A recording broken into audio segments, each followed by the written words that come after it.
Hello everyone, welcome back to our FinGreat Series. Today we are turning the spotlight on the account module. Before we dive into the code, let's lay the groundwork with some important concepts. In the fintech world, one of the essential qualities we look for in a backend engineer is a profound understanding of databases. This knowledge comes into play significantly when we start working with transactions within our account. An important concept we will encounter during this process is ACID. ACID, an acronym for Atomicity, Consistency, Isolation, and Durability, is a pivotal attribute when choosing a database for your fintech projects, which is why PostgreSQL is a popular choice in this field. Atomicity, the first element of ACID, implies that a transaction should be treated as an indivisible unit. It should completely succeed or completely fail.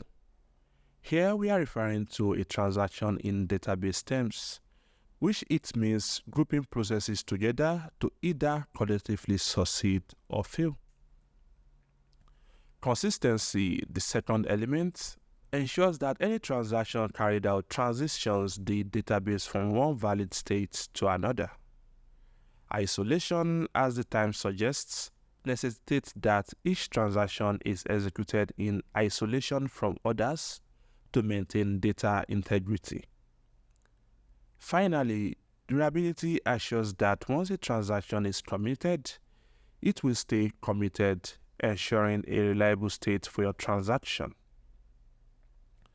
These concepts play a significant role when designing the flow of your fintech app.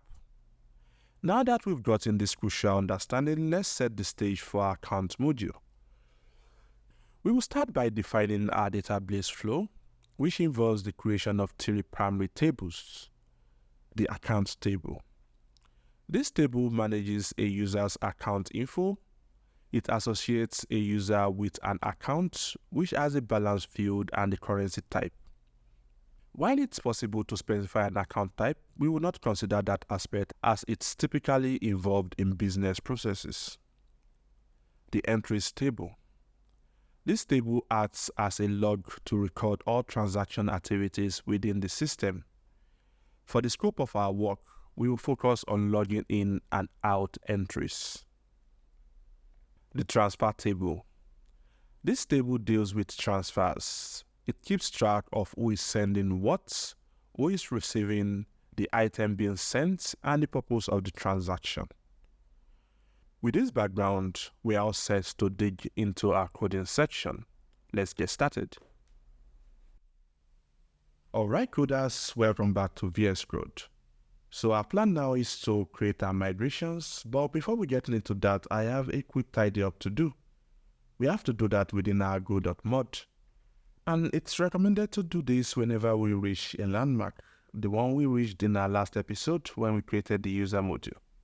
And all we have to do to resolve this is type in go.mod tidy, like that. And this will tidy up things, like that's done. So yeah, we are done with that part. So moving on, we want to come down to our DB folder, then migrations. At the moment, we have two migrations, one to set up the user and the other to drop it. Actually, my mouse cursor was in reverse. So yeah, that's by the way. So now we want to add three more tables. So technically, we can go into the user setup up and add the tables. But that defeats the whole purpose of migration. You see, a migration needs to be specific. So whenever you want to make any changes, it has to be associated with its migration. Take note, we are talking about changes in terms of our DB here. Okay, but in this case, we are even trying to introduce something entirely different. So yeah, it makes sense to just create new migrations. And we can easily do that if we go back to our make file. We can see the command to create a new migration, which is this. However, this command requires us to specify the name. Again, the name kind of illustrates what the migration does. So let's do this. So I'm calling this account setup. I got the initiative from the user setup we have already. And once I click enter, we get two migrations here. Again, we have the up and the down. Within the up, we want to create the tables, and within down, we want to roll back what we've done within up, okay? So yeah, let's open up the up section. Here we want to create our tables. So in this case, we have 3 tables to be created. Like I've mentioned before, the accounts table, the entries, and the transfers. So I'll just run through this process and I'll come back to explain through it.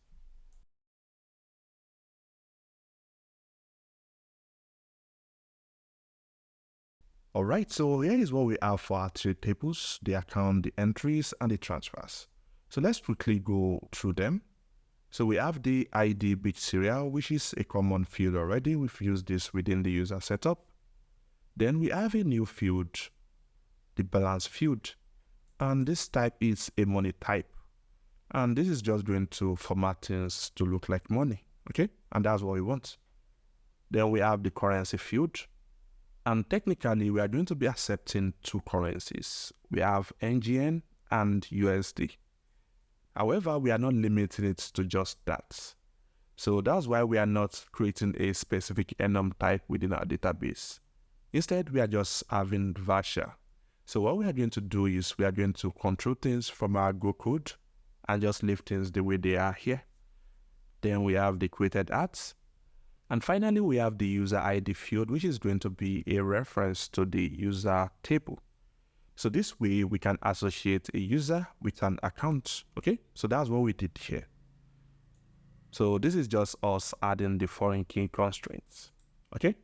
Then we have the entries table, which I believe should be self-explanatory already. And finally, we have the transfers table. So with this done, we can also come back to the downside and kind of revert everything. And talking about the downside, we want to do things in reverse order. So in this case, we created account first, then created entries, then transfers. On the downside, we want to reverse it. We want to drop the transfers first, the entries, and then the account. Let's do that. All right, so we've achieved that here. However, there is one more thing to do before we actually push this migration. You see, when we create an account, we want a situation where a user can only have one type of currency, okay? So for instance, when we have user ID 2, a user ID 2 should only have one USD currency. The user ID 2 can decide to have the second currency, an account for the second currency, but we want to ensure that it doesn't have 2 accounts of the same currency type. And to do this, we are going to introduce another constraint. And to actually achieve this, we want to alter the table. So yeah, we are going to run transform up to bottom. So once we create this account table, we want to alter it. We want to add another constraint. So here we can have alter table. So we want to alter table accounts. We want to add a constraint. And the name of the constraint we want to add is going to be unique user currency. Like that. Then also I need to specify what I'm uniquing together. So yeah, I can break this down. I can say unique on what fields. So the field in this case is going to be the user ID and the currency. Then we can close things up with the semicolon. All right, so that's all we have to do in that aspect. And since we're introducing a new thing here, we have to also adjust it on the downside. So here, just before we delete the accounts, we want to remove the constraints. So again, we are going to alter table, the accounts table, and we want to remove the constraints. So we are going to have drop constraints, and we are going to specify the name. So in this case, the name is the unique user currency. I will specify it. Again, remember to close your queries. All right, so we have things set up to be migrated. Let's do that now. So ensure your Postgres server is running. Mine is running, I've confirmed that. And all I can do is to come back to my make file and look for how to migrate up. So we have that here. So m up. So I can do make m underscore up. All right, so it looks like we have an issue. Okay, so this is the issue, front account ID. That's a misspelled name. So let's come back to the up. Yep. So what we defined is from account ID. However, what we have here is front account. So let's fix that by correcting the name. And I think that should be fixed. However, one issue you're going to find out when we make migration again. Let's actually try it out. So let's clear things for visuals. And yeah, we have this. So when we try to make the migration again, you find out that we have this issue. So it's complaining that we made the migration before that was dirty. And as a result, we can't operate anything again. So you have to fix that first before you can perform any other operation. As a result, we have to pull up our DB manager, table plus. And yeah, I think by default, it accesses the local Postgres server first before visiting the live. So let's access this. Let's select a DB, FinGreat DB. So we have the user schema, which is okay. However, if you check our migrations now, you see that when it was trying to make the version 2, it ran into an error, and as a result, it has dirty to be true. So we want to revert this back to false. Also, we want to revert this back to version 1, because at version 1, it was okay, and we want to keep things at that. So once we make these changes, we will commit it. So that's done. Also, we just want to make a check to our live DB to ensure that things are how it should be. So we'll go to FinGreat Live, which is this. And as you can see, we are unable to even get to this point because our process broke. So as a result of that, everything here is still okay. So yeah, let's come back to our code. We fixed our error. Let's try to make migration again. Again, we clean for aesthetics and we make up. All right, so looks like everything went through this time around. And we can come back to table plus to confirm. So this is our live DB. Let's refresh. Okay, so we have 4 tables now, aside from schema migrations. And our version is at 2, meaning we ran 2 migrations. And there is no issue because dirty is false. So this for our live DB. Let's check out the local DB. So let's refresh. So the same thing with the local DB, the same situation. So it looks like our process was okay on this ground. And before we proceed, let's test the down process as well. So let's have m down.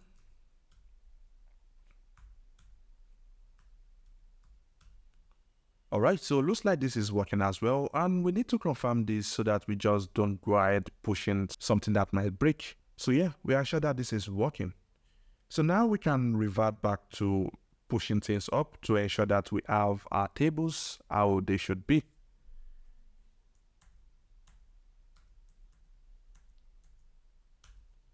All right, so that's cool now. So we've made our migrations, and the next thing we want to do is to ensure that SQLC is aware of these new changes. And we want to do SQLC generate to generate these new updates we've made. And again, if we come back to make file, we get to see how to do that. So we have make SQLC, which is going to run SQLC generate. So let's type that in.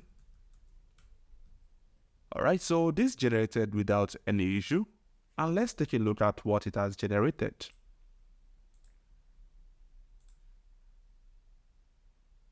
All right, so here is the struct for our account.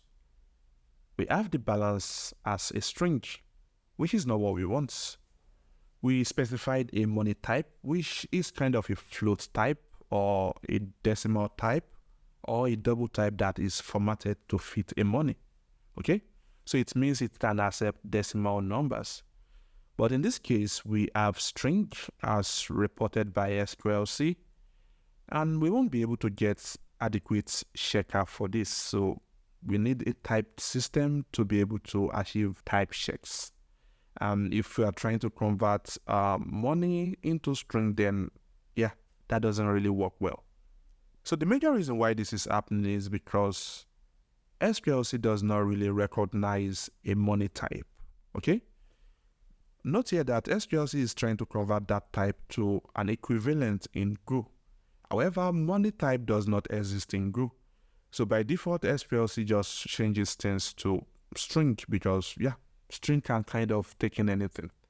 So what we want to do now is to tell SQLC to use a different type for our money situation. And a type I would want to use in a situation like this is the float 64. So float 64 is going to accept decimal and it's going to be big, but Postgres can then transform that into money, which we want. So to achieve this, we are going to come back to SQLC's configuration, which is this. We are going to extend our Go config a little bit. So we are going to add an override like this. And here we're going to specify a DB type. So we want to specify the DB type we want to override. So here we have DB. So let's have dash first, DB underscore type. And here the type we are trying to override is the money type. Okay, so if we come back to our queries, we have the money type everywhere. So everywhere we have amount, we have the money type. So here we want to change this to money, or rather we want to specify that we are changing money type. And here we're going to have the Go type. And the Go type in this case is going to be float 64. And that's a better type check, okay? So now that we specify this, we can pull up our terminal once more, make SQLC. And this generated without any error. However, let's go back to our models and see if there's any changes. And voila, we get 1. So balance now is float 64. And I think the money type should be able to take that. So we are going to confirm that later on. Then the entry 2, we have the amount to be float 64. The same thing for the transfer. So it looks like we are okay so far. All right, so we are going to take a break here and we are going to come back to kind of implement our flow to be able to test all this.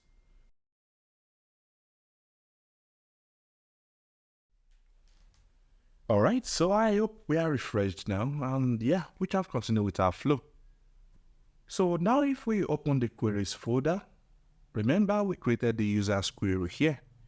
And here we can specify what queries we want to perform. So we have the create user, get user by ID, get user by email, and so on. So we want to do the same thing for our newly created tables. So that means we're going to have queries for entries, queries for accounts, queries for transfers, and yeah, that's it. So I don't want to pause with doing that. It's literally going to be repetition. So I'm just going to run through that. However, if there are places where there are new features or new stuff, then I'll pull our attention to that. So I'll go ahead and duplicate this.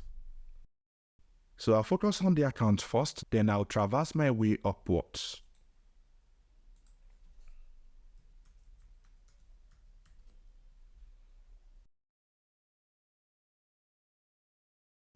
So in the case of my account, I want to just specify the user ID and the currency. So if you take a look at this, we can specify money as well.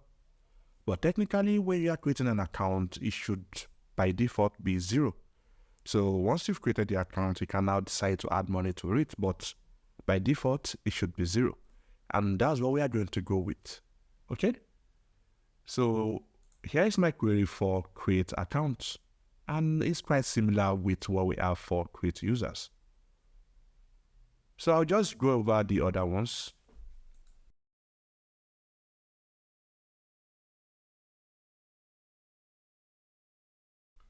All right, so I have all the queries for the accounts table. However, this is just what I could think of. So in case you have other query functions you want to write, you can decide to go about that. So here I have get account by ID. So I can get account by the account ID. Also, I can get an account by the user ID. And yeah, that can be a little bit complicated because a user can have more than one account. And as a result of that, this is not going to be one operation, but a many operation. Okay? And that's because user ID is not unique. It's we can have at least two. We can have two entries of a user ID. So one for each currency of the account. Then here we have list accounts, just like we have with the list users. And here we have update account balance. Then also we have delete account. And finally delete all accounts. So yeah, these are the queries for my account. I'll do that for the entries table as well. So I'll just duplicate the accounts query.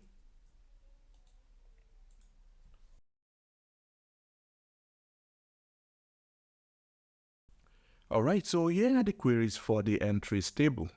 And as you can see, you'll notice that it's a little bit shorter than the accounts table. And that's because we can't update an entry, neither can we delete an entry. So it's not a record you want to delete or update. It's just going to be a record like I've mentioned before. However, I have this delete all entries. So actually this should be delete all entries. And also change this to entries.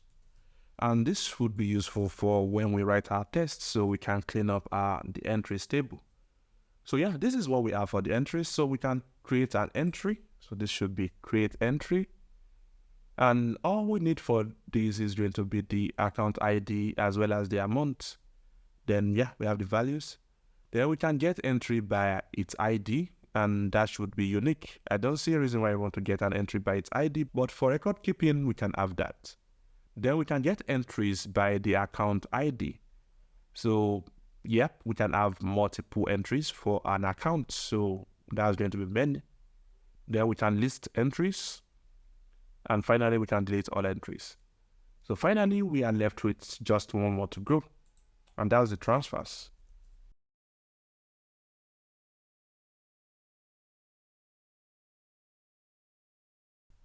All right, so just like with entries, here are the queries for transfers. And just like with entries, we don't delete a transfer, okay? It's more like your transaction record, so it stays within the DP. And here we have create transfer, which includes these three fields from account ID to account ID and the amount we want to transfer. And because we have three variables here, we are going to introduce one more information here.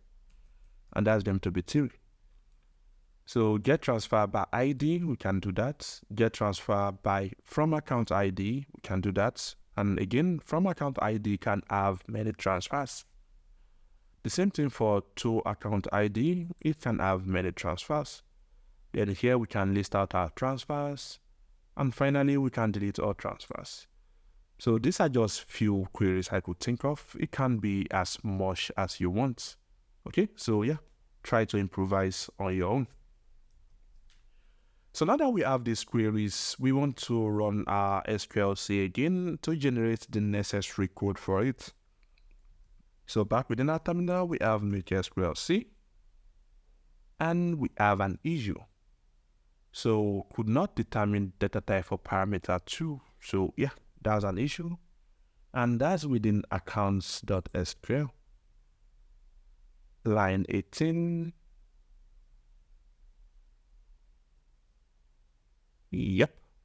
So what I did to update kind of have parameter 2, but I omitted that without correcting its numbering. So yeah, that's what it's reporting. And I think we fixed that now. Let's try to make SQLC again. And now we are good to go. So if you come back to our SQLC folder, we can see that it's generated 3 new files. So we have account.sql.go, which is this.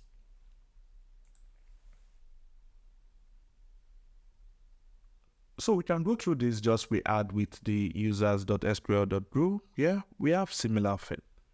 And Again, we can write tests, just we have with user.test.grow, but if we go through that route, then we might spend so much time. So instead, I would assume that this flow is working, that everything is working. It might not work, and that's why you want to write your tests. But so that we don't waste our time on that, we've already established how to write those tests. So our next stage is to set this up so that we can create our account on the API side and we can perform our transaction. Okay? So I'm going to start from the account side. And a requirement to create an account is going to be our currency type. And to set this in place, we can come back to our utils folder. And here we can create another file for utils. Let's have utils.grow. And it's going to be package utils. And in here, we want to define the constant for our currencies. So here we can have a constant grouping. And we can have USD of type string equals to USD. Then also we can have NGN of type string equals to NGN. All right, so those are the constants we want to define for our currency, and we can reuse them when we want to. So let's come back to our API. I think we need to access that now. So we have auth, we have user. Now we want to create accounts. So we can duplicate user. However, I think we have a lot of things going on within these files, and as such, I'll probably just create a new file entirely. So here I'm going to have accounts.grow. Like that. And from in here, I can copy some parts. So I'll copy this. Come paste it here. And by the way, if you are new to Go, I recommend you type these things out. That way you can be familiar with most of the processes. But in my case, I think I'm just kind of into repetition at this moment, so it kind of get boring. And as a result, we want to get things done quickly. So let's define a package for this. So it's going to be package API. And this is going to be type account of struct. Okay. So also it's going to have access to the server. Then here we can have a of account. Let's cancel this. All right, so we are going to have accounts here. And for accounts, we are going to attach the authentication middleware. So here we can have the authenticated middleware. So it means for you to be able to do anything related to the account, then you have to be logged in. As a result of that, when creating an account, we don't need the user's ID, as that information will be available within our context already. Okay? So we want to create an account. And this is going to be create-account. And here we can create a function called create-account. So that's all we want to have in regards to this. So here we can come here and associate this function with our account struct. So we have func a account, then create account. Now it's going to have access to the gene context. And within our gene context, we want to have access to our user ID. And we've done this already within our user. So if we come back to our user.grow, here is the flow. So again, I recommend you type this out, but I'll just copy this. So come back to the account, copy this. So value C, yeah, that means I have to change this to C. So we have the user ID, then we want to import the HTTP. So now we have access to the user ID. We also need to bind this to the type we want, which is the float 64 or rather integer type. Yeah, I think in 64, yeah. So I'll copy this as well.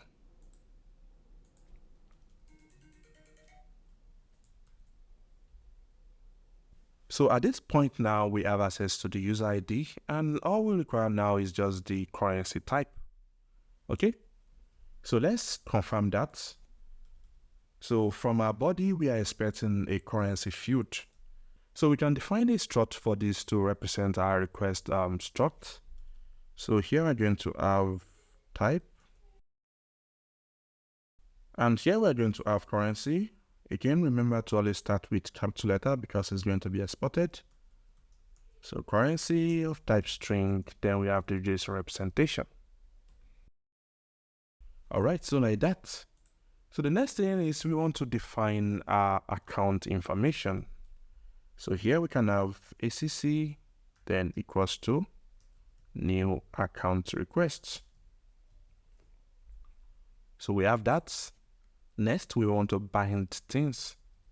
So here we can have if error into c.should-bind JSON into our accounts. So we have to and account, then error is not new. And that means we have a bad request. So yeah, again, we've done this before. Let's take a look. All right, so this is what we need. We can copy it, come back here and paste. So next, we want to confirm if the currency fits into our predefined currency types.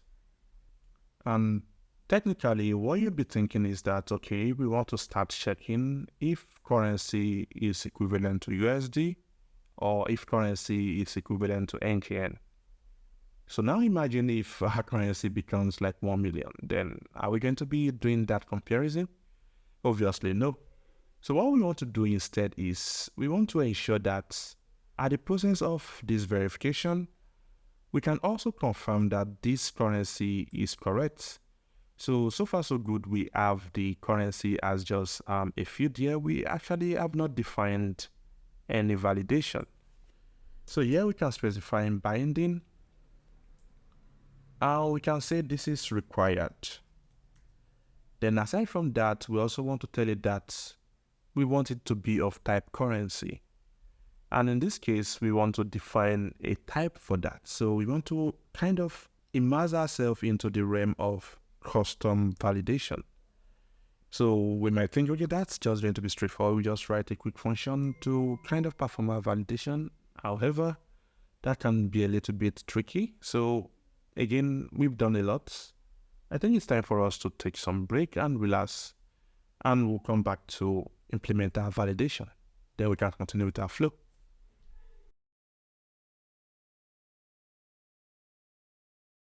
All right, guys, let's implement our validator. So we're going to create a new file here called validator.group. And first and foremost, we want to associate this with the API package. Then next, we want to create the validator function. And the structure is going to be a format variable, then the name of the validator function. In this case, I'll call it currency validator. Then next, I want to associate it with a validator func. And here I can have validator.func. So that's the variable. However, I can actually assign it to the function itself. And the function is going to be a function into, then we have the field level, which is going to be validator.field level. Then finally, this is going to return a Boolean type. All right, so that's what we want. So this FL, it's a reflection type. And as such, we want to convert it to the expectation, which is a string. But because it's a reflection type, we want to convert it to first an interface, which we can now convert to a string. So to do that, we are going to have access to the currency and a checker at the end of the day. So we can have if currency, comma, OK is equals to fl.field, because we are looking at the field itself, dot interface, then dot string. Ensure the string is within the brackets. Then we are checking if everything happened successfully. So if all this conversion happened successfully, then we are sure to have the field at that point. And the next thing we want to do is to check if the currency is actually the currency we support.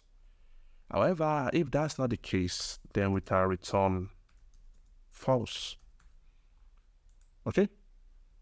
So now we want to define the structure, or rather the verifier for this currency. And since we already started this process already within our utils.grow, here we define constant for our various currencies. However, considering the plan we want, whereby we can have lots of currencies, having it in this manner would not be sufficient. So instead, I'm going to create a map. And I can achieve this by having currencies. And this is going to be a map of key string, then value string. Then I can initialize it. So I'm going to have USD equals to USD. I'm going to have NGN equals to NGN. So like I said, we are going to be dealing with just these two currencies. So in case we want to add more later on, we can easily do that. Now we can define our verifier. And this is just going to be a simple function. And I'm going to call this is a valid currency. So I can have is valid currency. So this is going to take a currency of type string and is going to return bool. So we want to check if trying to access this currency from this map is valid. So we can have if first we want to get the value, which we don't need, comma, the checker is equivalent to currencies into this. If it's okay, in this case, it's saying that we are able to get this currency within our map, then we want to return true. That means that's a valid currency. However, if that's not the case, we want to return false. All right, so that's what we need to do, and we have it now. So coming back to our validator, we can then say return utils dot is valid currency.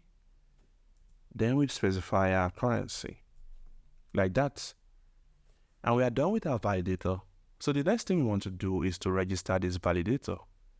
And we are going to do that within our server. So just after defining the gene instance here, we want to confirm if we have access to the validator engine itself. So here we can have if v, comma, OK is equals to binding. So we have access to binding within the gene package. Then we access the validator. Then we get the engine like that. So we want to convert this to a validate type, and we can have star validator dot validate. So this is us converting the validator engine into a validate type. And if everything happens okay, then we have access to the validator itself. And now we can use v dot register validation, this one.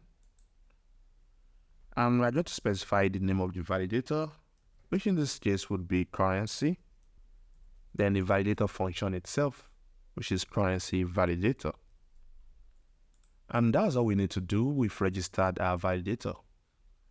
So next we can come back to account.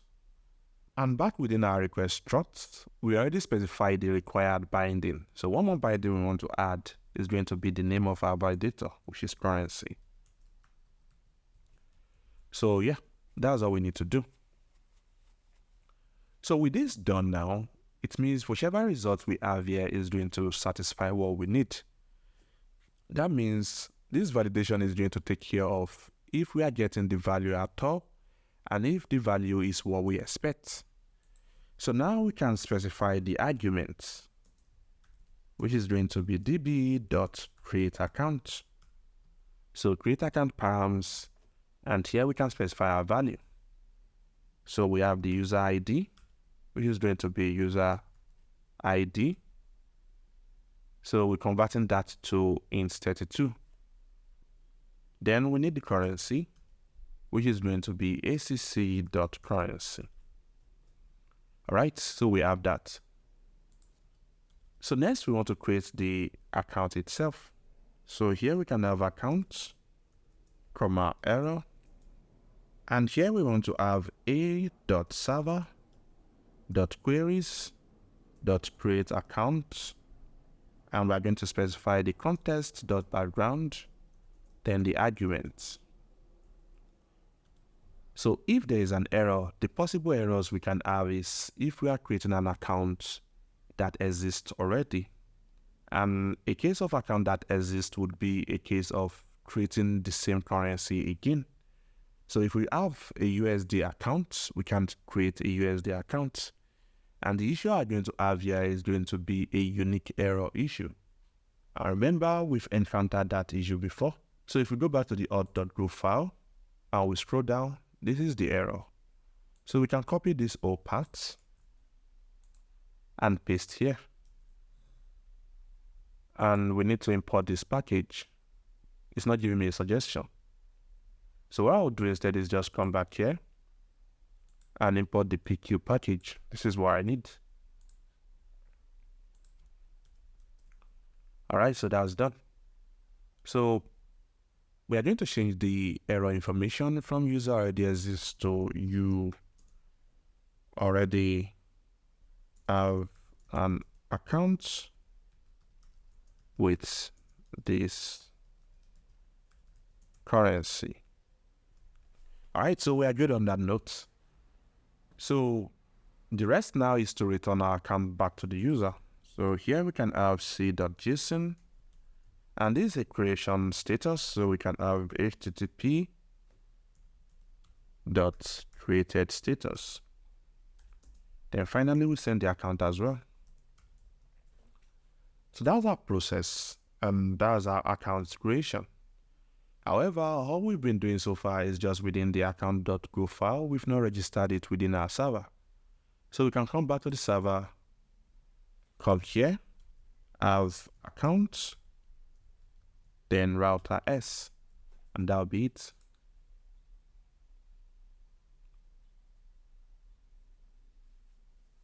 So everything is tidied up, I think.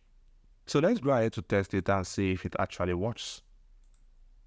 So first we want to run the server. So make start. All right, so our server is running. We have Postman. Let's pull it up. So I will first create a user because we made migration down, which is going to remove every information we had prior to that time. So you want to be very careful when you are working with migrations. So in our case where we are creating new migrations, most likely what we want to drop is the new migration you just created and not the former one. So with that said, let's create a user. So we have a body, me@example.com. Now create that. And with this, we get a user. So next, let's log in. So I'll copy the same thing, come back here, and auth login.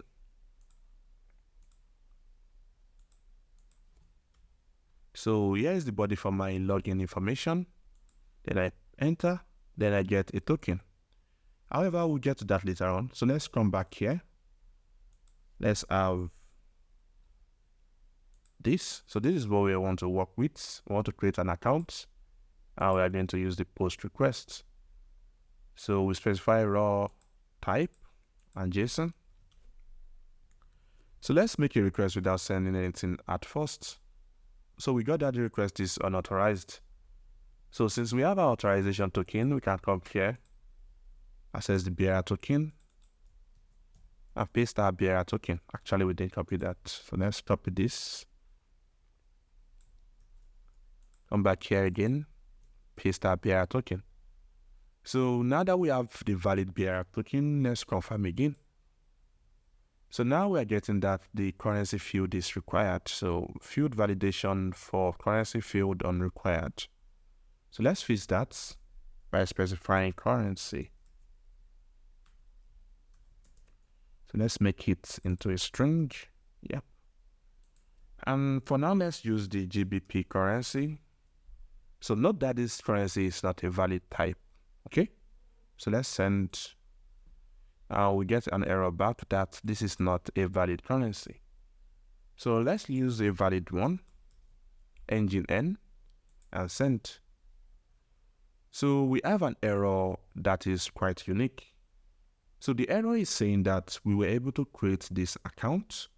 However, in the process of trying to convert money, which has this information, even though we don't want it to have a dollar, to a float, then we encounter this issue. So what we want to do instead is to actually use a float 64.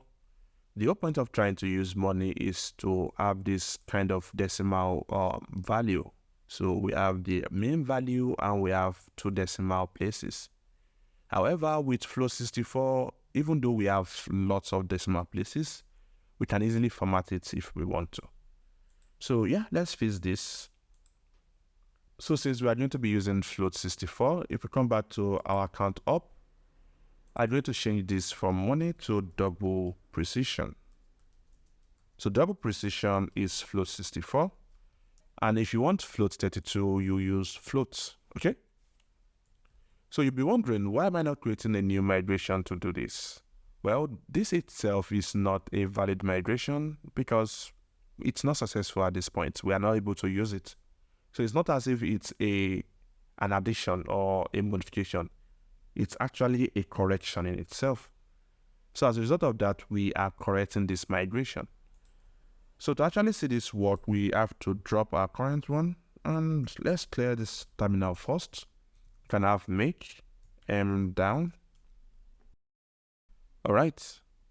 So we've dropped our migration. Let's make this up and up. All right, so our migration is successful. And now we can remove our override since we don't need it anymore. So if we come back to the SQL YAML, we can remove our overrides.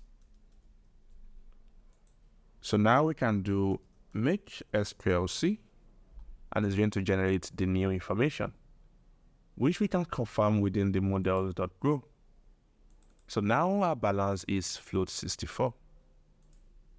So now we can start the server again, make start.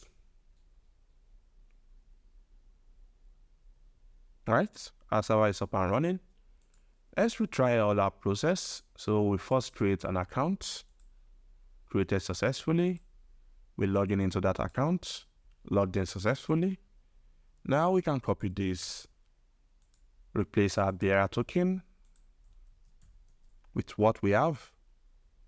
And yeah, we can verify this and send again. And this time around, we get our account returned to us.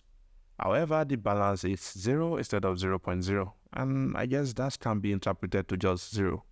And I think we are good on that note. Okay, so that's our first account. So let's try our verification to see if we can create an account with an existing currency. So let's just run this operation again. And yeah, we get the error information stating that we already have an account with this currency, which seems valid to me. So now let's create our second account using the second currency, USD. So let's send, and voila, we get our second account. Looking good so far. So the next thing we want to do now is to be able to list all my accounts. And I can come back to my code, close the server for now, come back to account.go. Now I want to create a second operation. So this is going to be a get request. And this is going to be an empty string. So it's just going to be the account URL itself. And here I'm going to get user accounts like that. So I'll copy this name, come back here, and create a function for this. So func a star account, then the name of my function. Actually, I think using a small letter will make sense in this case. So I'll change this to a small letter. Okay. So again, we have access to the gene contests like that. And yeah, that's our structure. So in here, we want to be able to get accounts associated to the logged in user. And because of that, we're also going to be making use of these particular lines. And one thing you will have noted now is that we are using this line of code in a lot of places. And it's actually much, okay? As you can see, we have a lot of things going on here. So instead of repeating this every now and then, what we can do is to have a separate function to handle this. And I think the utils function would be a better place to do this. And here I can have a function get active user. And this is going to take the gene context. And this is expected to return either the user ID or an error. And one thing to note about the user ID is that it's of int64. So we can confirm that if we come back to the account.growth file. So all our conversion is into int64. So if we come back to utils, we can specify int64 here or an error like that. So now we can come back to accounts.grow, copy this operation, come back here and paste. So let's import all that needs to be imported. All right, so instead of just returning this, we can return a 0 and a formatted error. Error occurred. We don't need much because we really don't need the information there. So we need to import this. Okay, the same thing here. Then finally, we can return the user ID and nil. Okay, so now we have that abstracted. So this whole process is just called abstraction. So now coming back to the accounts.grow, we can replace this with user ID, error into utils dot get active user. And we specify C here. And we can check if E is not new. And we don't need to return any response because that has been handled within that function. All we just have to do here is return out of this function. That's all. So we can copy this whole operation for our account list down here. We paste in. And now we can get our accounts from our error. And here we have a.server.queries get account by user ID. So that's what we are operating on. So here we have context.background, then the user ID. And from what we can see here, the user ID needs to be converted to int32 because that's what is defined within the account. So in case you want to convert it to int64, I guess we can use big serial for that. So this is going to be int32. Then we specify our user ID. So the only error that can happen as a result of this is an internal server error. And we've used that already. So I think we can come back to the account.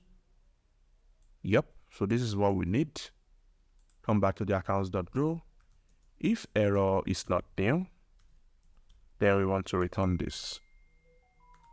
Return. So finally, we can also return the accounts we've just obtained. So this time around it's not created, but .ok. All right, we have that, and our service should be running, which is. Then we can come back to Postman to confirm this. So using the same authorization token, we can remove this. We can change this to get requests and send our requests.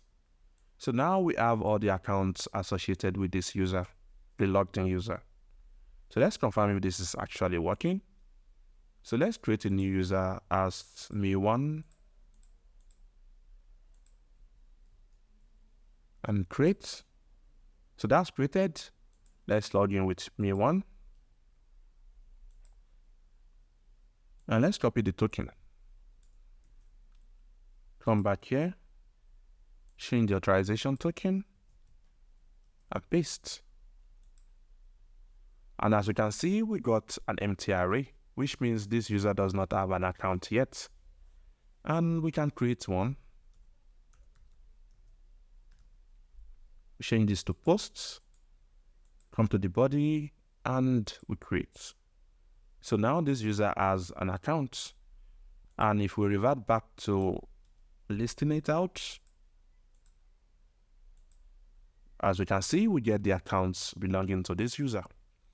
So now we've been able to create our account, and it's time to chill out, relax, and cool off. So we'll take this break and we'll come back to implement the main source, which is the transaction flow. I promise you it's going to be interesting. So stick around.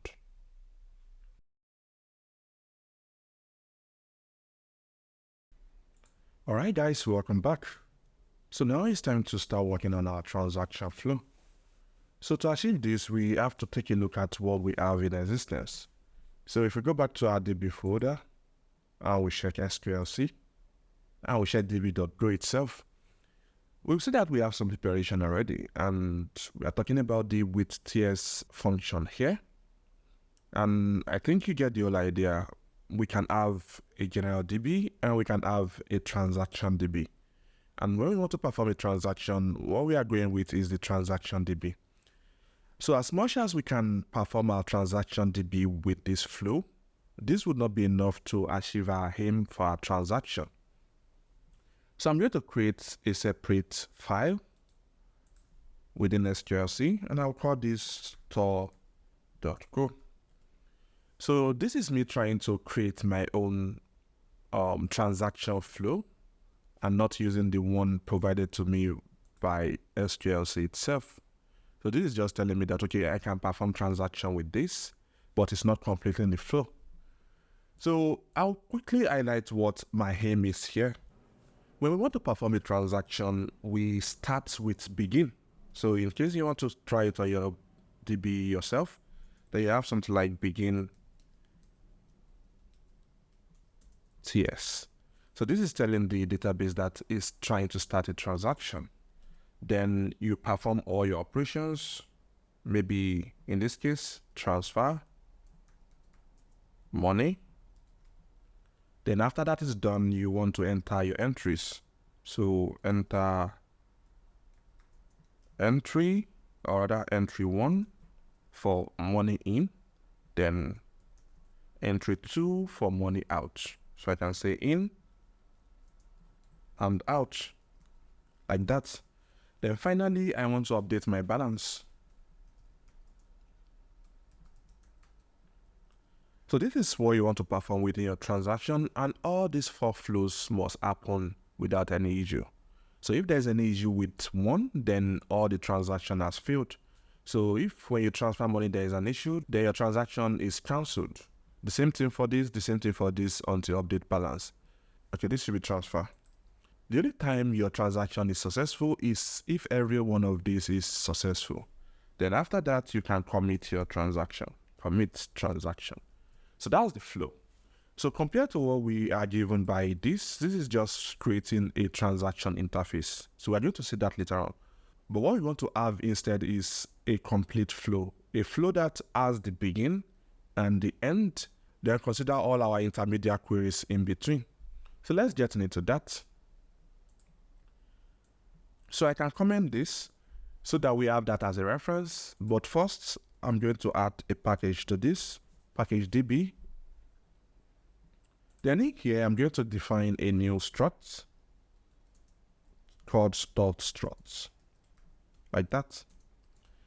And I'm going to extend the default query flow. So at the moment, if we come back to our db.go, we have this query struct, which is the DB part. And with the DB, it's associated with all our operations. And also, if we want to create a TS, we can also do that. And it's going to create a TS operation. So what we want to do within our store is we want to extend that query so it's still going to be available, whereby creating other functions associated with our store. And the reason why we can't do this within DB is because DB is automatically generated. So technically, if we could edit DB, then we could have wrote what we are trying to do now within here. But because that's not the case, we are going to write our own. So to extend a struct, we can just have star destruct queries. So it means now that we can access everything that has to do with queries within the store struct.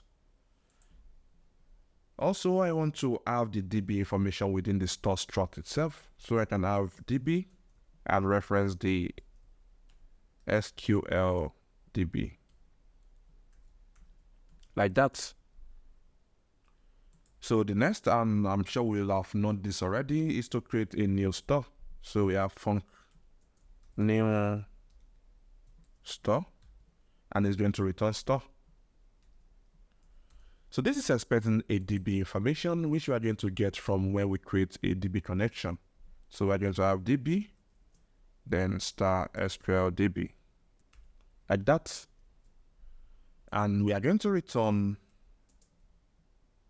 the pointer to the store, sending in the DB, and the query is going to be new DB. So queries is going to be new DB. So remember how we create our queries. If we come back to db.grow, we can see that we can create a new query by sending a DB here and returning the pointer to the queries. So that's what we just did here. And we can clean this up a little bit.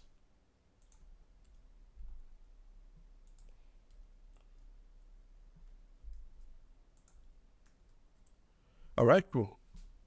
So the next thing I want to have is to implement the flow for our transaction. And just like I've explained upwards, that's what we're going to have here. I'm going to create a new function called execTS. So I'm going to have func, and I'm going to associate it with my store struct. So this is going to be execTS, and this is going to take in the context. So CTS context.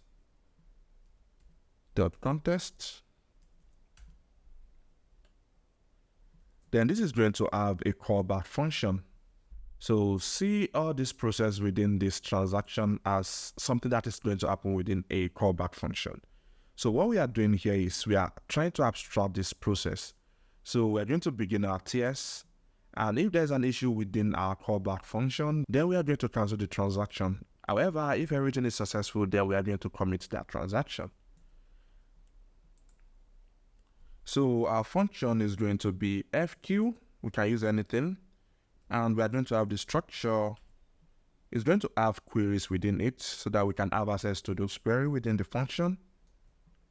Queries. Then it's going to return an error.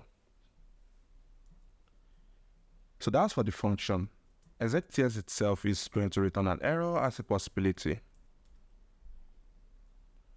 So like I said, we're going to initialize a TS transaction flow. So that's what we want to do here. So I can add a comment, initialize transaction. Yeah, that's what we want to do. So to initialize transaction, we can have TS, comma, error, equals to this. Then we have access to the DB through S. So we have s.db dot begin TS. So that's what we want to do. So pass the context, pass new. So we're passing new here because we just want to leave things as default. But technically here we can specify the isolation level. And I know we've not talked about that before. I want to ignore that because if we decide to go into that, it might make the whole process a little bit lengthy, and I want to avoid that. However, the whole situation here is one of the major reasons why we are considering Postgres. So Postgres has a very good isolation level, which kind of fits into what we want, and that's what we want to deal with. So yeah, we are good on that note. So next we can say if we are unable to initialize a transaction, then there is an error, which we want to stop. So if error is not new, return error. So now that we've begun our transaction, we want to create a new transaction flow. So Q is going to equals to, we can use anything to represent that, new TS. So just like we did with the queries here, where we have new DB, that's what we are doing here, new TS. So if you come back to db.grow, we can either send a DB or a TS to our new information here. Okay? So that's what we did. And this is going to create a transaction flow. And it means we still have access to all our queries within queue at this point. Only that it's not just a DB flow, but a transaction flow. So now we want to send something into our function, or rather we want to call our function. We are calling that function within here. So we can note the error, so E, and here we can call the function, which is FQ, and pass our query into it, which is Q. So it looks like we've defined error already, so I can just have this as error, and we can ignore that. So if error is not new, so it means there was an issue within our transaction, so we can permit. So within transaction, you're allowed to roll back your process. However, rolling back to it's a process that can have an error. So here we can have th error is equivalent to th.rollback. So when we try to roll back, we could have an error. So if there is a TS error when rolling back, if TS error is not new, then we want to return an error with an information saying, well, there was an error when we are trying to roll back our flow. So return fmt dot error f encountered rollback error. Okay. Else we just return the error we obtained before. And finally, if everything goes well, because this function is meant to undo all that could go wrong. So if everything goes well, then we want to return ts.commit. So now if everything goes well, we want to commit our transaction. It means we are successful with the transaction. All right, good. We have that working, and we can move on to the next flow. So this is just we updating our TS flow. We've not really implemented what we want to do with our transaction. So here I can create a new file and call this transaction. It's good to have transaction in its own file because it's quite important. So yeah, we have transaction.go. Again, this is going to be package.db. So for our transaction requests, we are going to need the from account, we are going to need the to account, and we're also going to need the amount we are transacting. So here we can define a type for that. I actually call it transfer request, because what we're actually doing is performing a transfer. We are transferring money from one account to the other. So let's confirm what our from account ID is. So if we come back to our migrations, setup DB, so they are just integer. And that means they are integer 32. So ordinary integer means integer 32. So we can have int 32 here. And because we can export this, we have to make it capital letter. Now we can have our JSON representation, which looks good. So let's have the to account ID.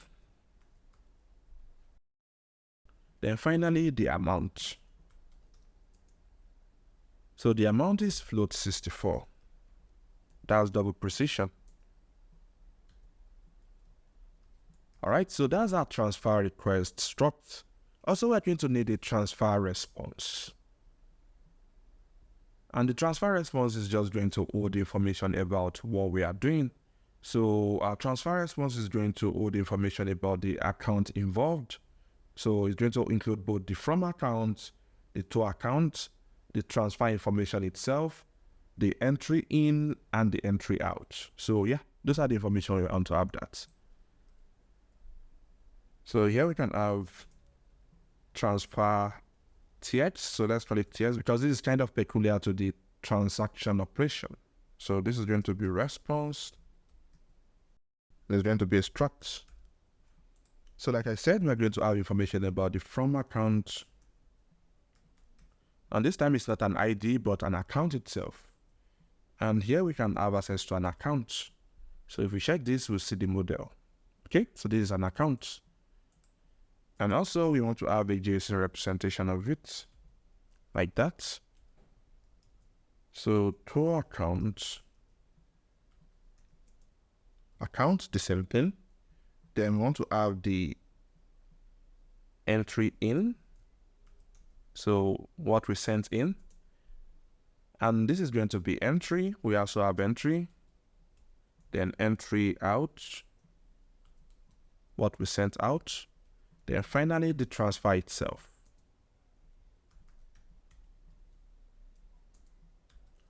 So now we have our response, we have our request. So the next thing now is to implement our transfer function itself. And we want to associate this with the store because it's not going to be within our normal modules like we used to have with the queries. So here I can have a func, and S is store, so that's just an alias to the store. Okay, and here we can have the transfer TS itself. So we want to perform a transfer. So here we're going to have access to the context. Then we are also going to have access to the transfer requests. So this is going to send out a transfer response or an error. So I'm going to initialize some variables. We're going to have var ts for transfer response. Then I'm going to have var error t for an error, like that.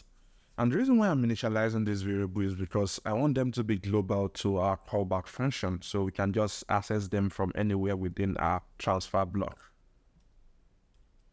So here we want to start our transaction, and if you remember, that's what we create this exec ts for. So here we can say error equals to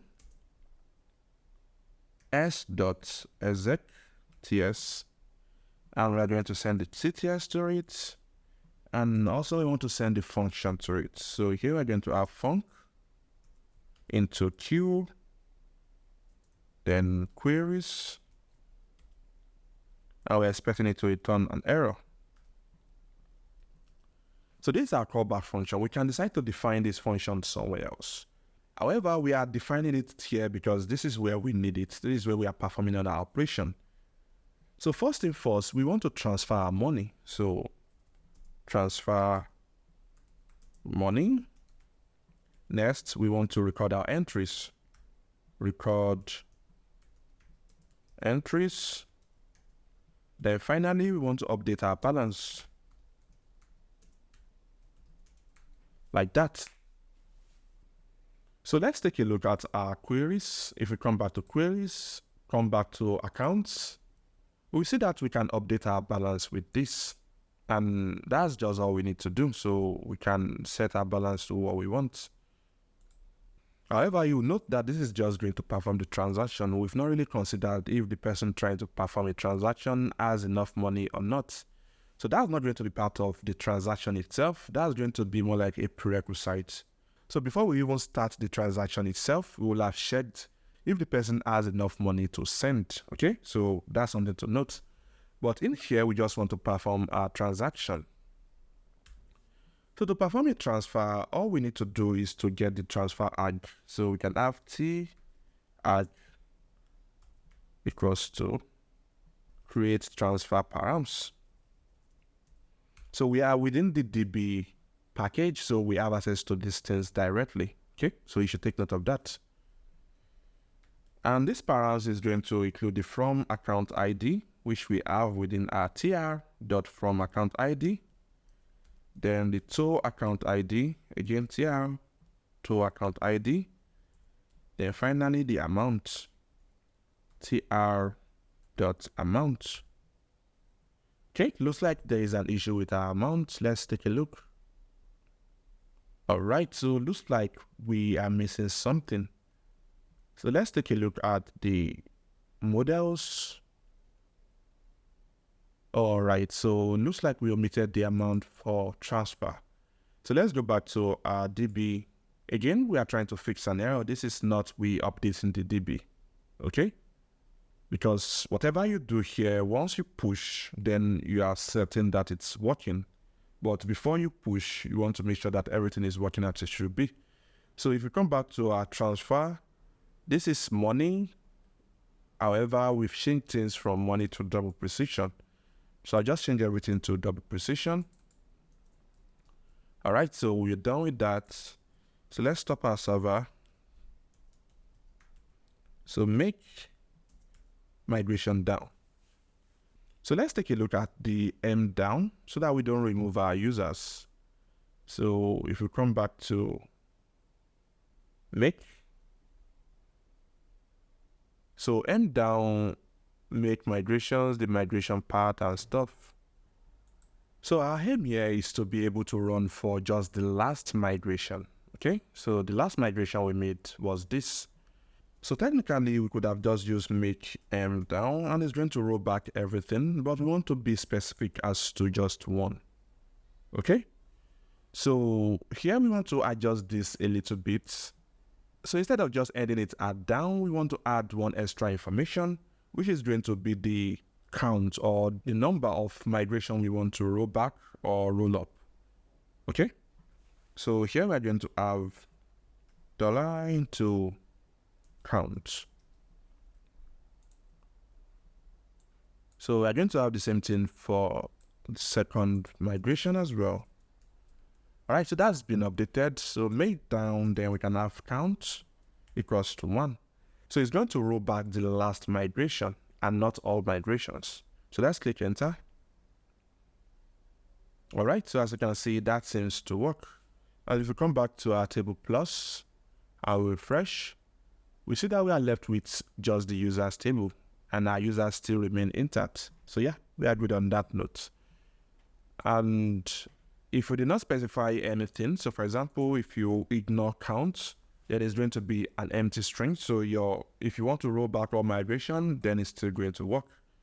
So we've rolled back our last migration and we've added the changes we need. So now let's make it up again. Up. And it's back up. Let's check table plus, refresh, and we have them back. So now we still have the same information just like we used to. However, if we come back to our code and we type in make SPLC, and we come back to our models, now amount is in float 64, which we want. We can clear all this. Come back to our code, transaction, and now the amount is correct, which is what we want. So let's perform our transfer. So here we can have transfer, or better still, we can just assign it to our variable directly. So we can have ts.transfer, then a possibility of error, which is going to be error t, equals to. So here we're going to make use of the queue we have access to, because when we call the exec function, it's going to call this function with this queue variable. So we can have queue, then create transfer, like that. So I'm going to send the context, which is CTS, or rather context.background, that's what we need there. Then we need the argument, which is targ. Okay. So if there's an error creating a transfer, then we want to cancel the transaction. So here we can have if error is not new, then we want to return the error. Like that. So if we come back to the exec TS, we'll see that whenever we return an error, it's going to roll things back. So that's what we want. So we have performed the transaction. So the next thing is to record our entries. So we can have either plus or minus the amount. So again, we're going to have e arg. Actually, let's call it in e arg. So that's in entry argument. So here we're going to have create entry params. So we are going to have the account ID. So the account ID we are transferring money to is going to be our in this situation. So your mind have to be coordinated itself to be able to undo stuff like this. So this is going to be the total account, and the amount is going to be the in amount. So tr.amount, that's what we want there. And also the same thing, just like we've done here, we're going to copy and paste. So T entry in, and this is going to be create entry. Now we're going to pass this as our info. Then let's copy the whole thing for the record, or rather, let's copy the whole thing for the entry out. So this is going to be out. And the only difference between our in and out, okay, aside from the from account ID, the amount is going to be negative, okay? So we can multiply it by -1, or we can just add negative in front of it, like that. Just to be sure, because we are mathematicians now, we are dealing with transaction. We are going to test anyway before we push to our production. But just to be sure, we are sure that 1 multiplied by this would change it to a negative version. And we are going to leave it at that. And here we are going to have entry out. And this is going to be out. And we are good. So the next thing now is to update our balance. So we are going to perform 2 operations. One is to update the balance of the former account, and the other is to update the balance of the new account. However, one thing you are going to notice here is that before we can update the balance of any account, we must know the amount they have at the moment. Okay? And that's going to be multiple operations. So for instance, if we want to update the balance of the from account, we have to get its current balance, then minus the amount we are sending, then update it. So getting it is a query, then updating again is a query. Then doing it for the second account, the 2 accounts, that means we are performing 4 query operation. That's 4 database operation. However, we could do it in such a way that it's going to be a single database operation. And that's where writing your query by hand actually comes in. So remember, these are our queries. So we have the update account balance here, which is good. But we want to have another version whereby it's able to know the account balance from here and just update things out of the box.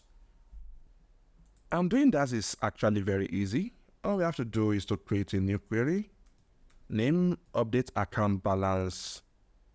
Well, what should we call this time around? I'll call this update account balance new. Okay? I couldn't think of a very good name. And what I want to do here is have update, just like we did before. Then accounts.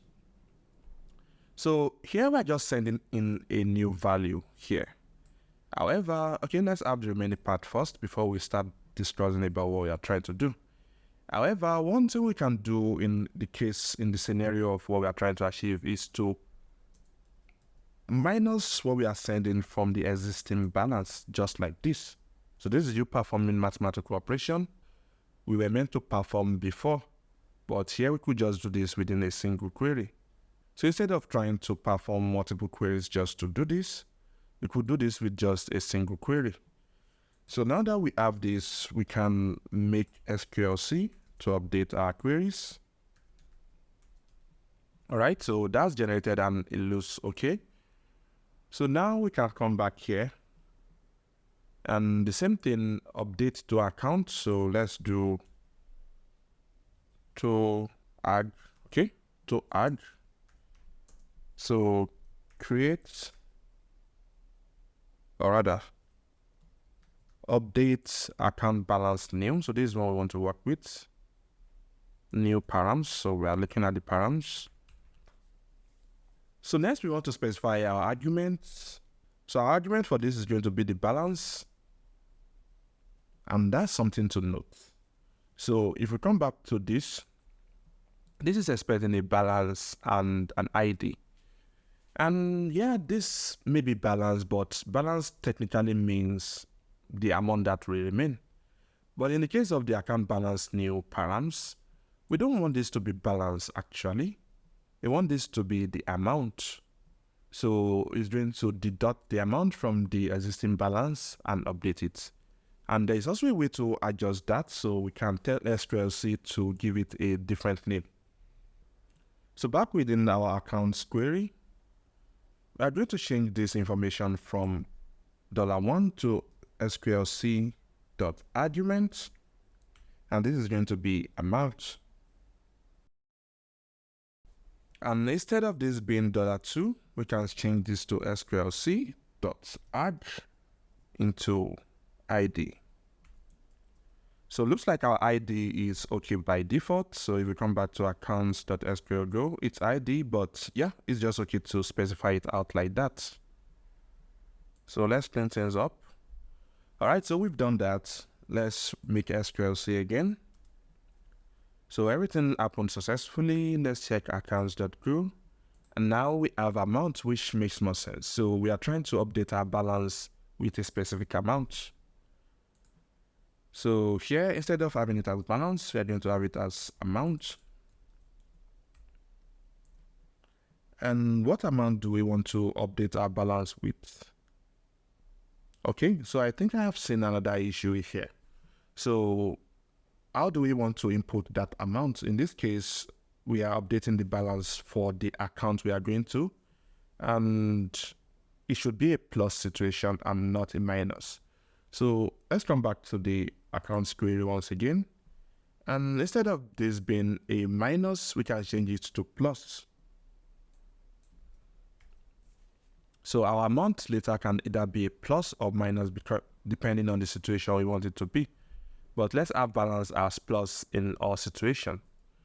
So total account now is the account we are sending the money to. And if we specify our amount, in this case, the tr.amount, that means it's going to add the money to the account balance. And that's okay. Then next we can have the ID. And that will be tr.toAccount ID. Okay.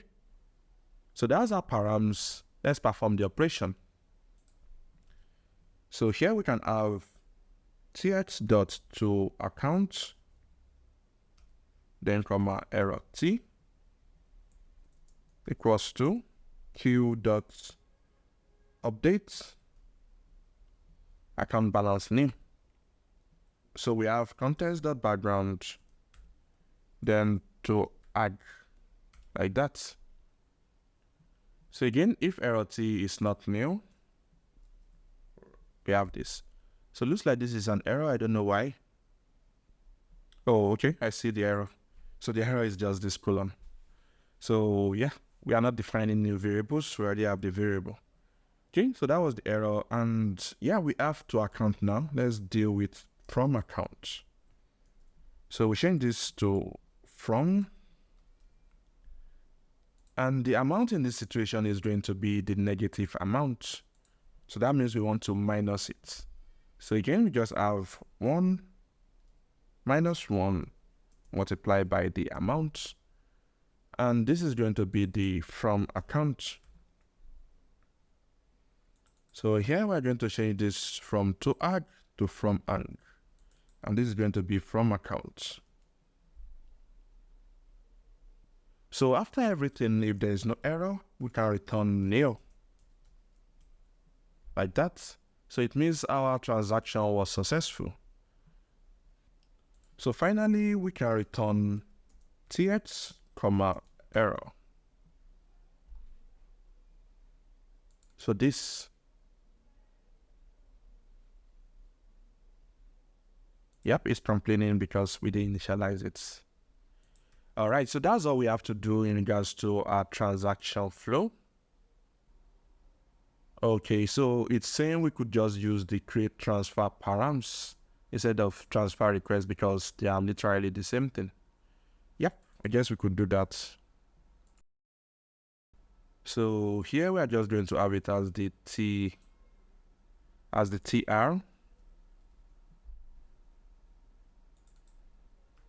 Yep. Yeah, I think we are good with that. So as you can see, golang seems to be quite intelligent than we think.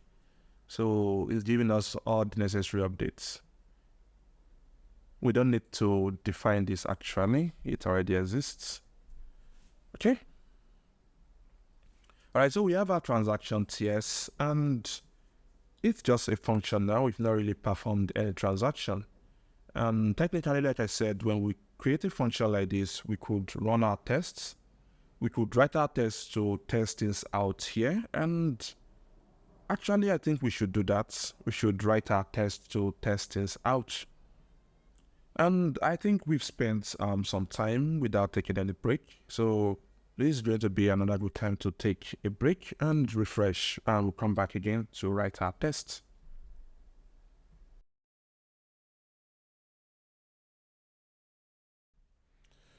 All right, first thing first, before we start our tests, I would like to change this from transaction to transfer because that kind of fits more into what it does.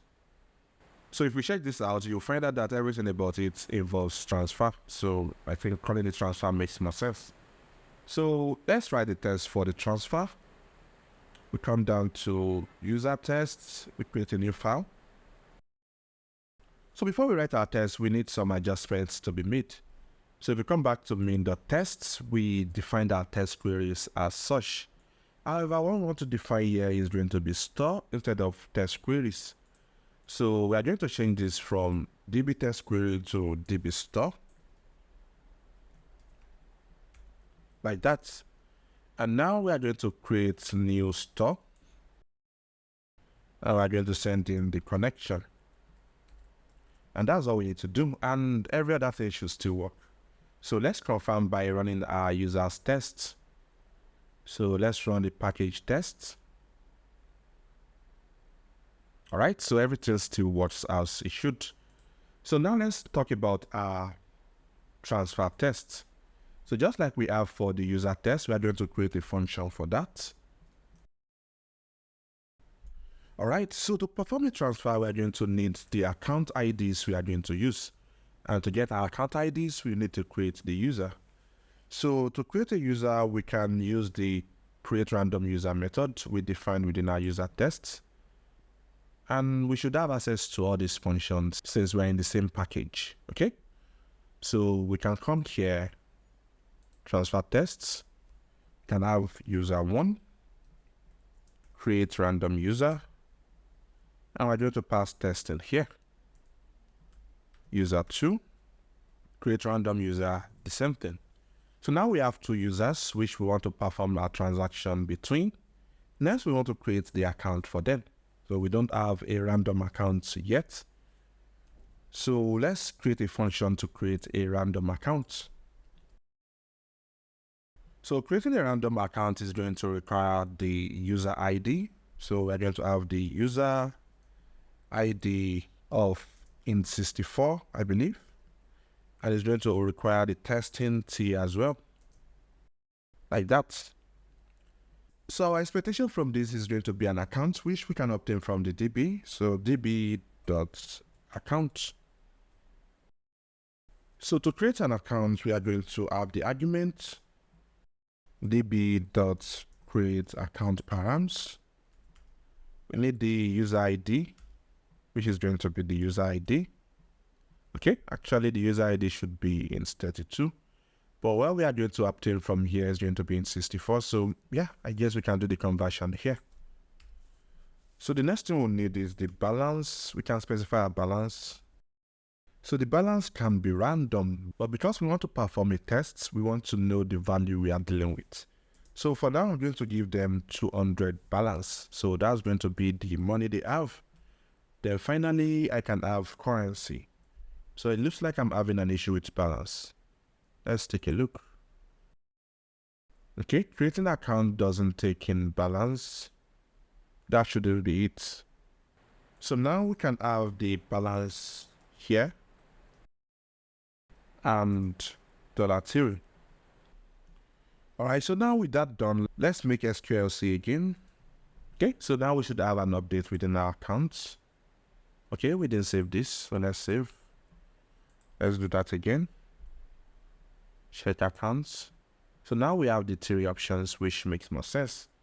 However, as a result of this, our existing implementation of account creation should not work because now we are not considering a balance. And to fix that, let's come back to API account. So create account, we only specify this to information. And here we can have balance as well. We can just specify 0 and we should be good. Okay, so we are done with DB. Let's come back to our test.group. So now balance is okay. And finally, we can have currency. So our currency is going to be NGN in both cases. So again, we are trying to test transfer here and not how to create an account. So we don't really need to bother about testing different cases of account creation. So now we can have accounts, an error.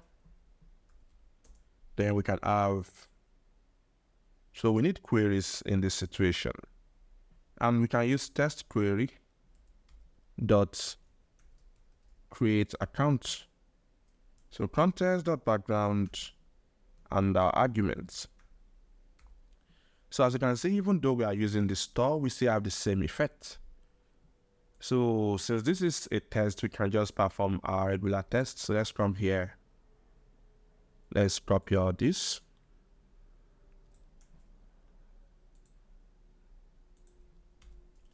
So at the end of the day, we are going to return the account. So let's copy the package for the assets as this and paste. So here we're going to replace it with account. So we expect the account dot balance to be equals to argument dot balance. We expect the account dot currency to be equals to argument dot currency. And we expect account dot created at to be equals to time dot now. And into this, we don't have an updated at. Also, we expect the account user ID to be equals to the user ID. So account user ID equals to argument user ID.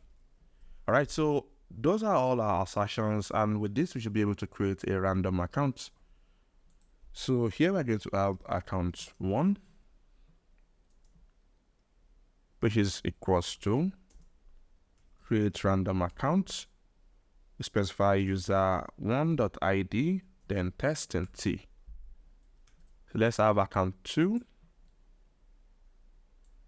This is going to be 2. And we are good. So those are the information we need. So the next thing is to define the argument for our transfer information. And the argument is going to be db.create transfer params. So let's have add equals to db.create transfer params. And here we're going to have from account ID, and we can use account1.id. Okay, we needed to convert that to int32. Then to account ID, that's int32, then account ID 1, or account ID 2, then this. Then finally, the amount. So let's try with 10 naira. Okay, so 10 NGN is going to be our amount. So technically, there should be a check to confirm if the account currency are the same input situation. But here we are just trying to test transfer. We are not testing for those situations. We could write test for the whole transaction flow.